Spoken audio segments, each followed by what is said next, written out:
Hi Telugu వాటిలో ఛానల్కు స్వాగతం సుస్వాగతం. Today headlines. టాస్క్ ఫోర్స్ పరీక్షల సంస్కరణలకు నందన్ విలేకరి నేతృత్వం, మరో 5 సభ్యులు స్వయంగా ప్రకటించిన ప్రధాని. పరీక్షలలో సురక్షిత విధానాన్ని తీసుకొస్తామని వెల్లడి. విద్యార్థులపై పోలీసుల చర్యను నిలదీయనున్న విపక్షం. పార్లమెంట్లో చర్చకు రాహుల్ గాంధీ నోటీస్. జై యువ భవిష్యత్తు నినాదం ఇదే కావాలి. రాజకీయాలలో యువశక్తి భాగస్వామ్యం అవ్వాలి. కేంద్రము యువతతో పోరాడితే గెలుపెవరితో కాలమే నిర్ణయిస్తుంది. ఎన్నికలలో పోటీ చేసే అభ్యర్థుల వయోపరిమితి తగ్గింపుపై పార్లమెంటు సమావేశంలో చర్చించాలి. జాతీయ మీడియాతో ముఖ్యమంత్రి రేవంత్ రెడ్డి.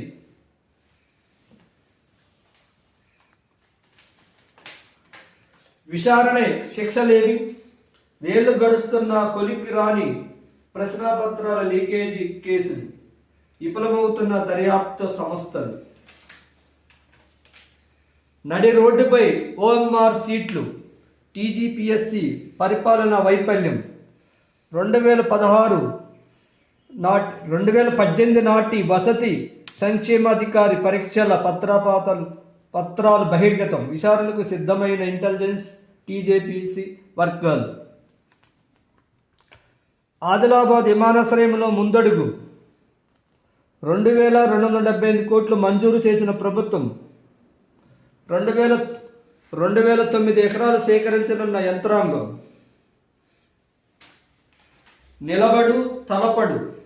మహిళలు స్టాకింగ్పై గళమెత్తండి. ఎక్కడి నుంచైనా 0 FIR చేయవచ్చు. జాతీయ మహిళా కమిషన్ కరదీపిక విడుదల.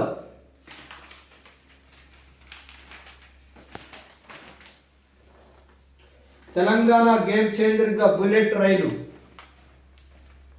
రాష్ట్రంలో 47,984 కోట్లతో పనులు. కొమరవెల్లి పుణ్యక్షేత్రం రైల్వే స్టేషన్ ప్రారంభోత్సవంలో కిషన్ రెడ్డి. రేపటి వార్తలు రేపు చూద్దాం.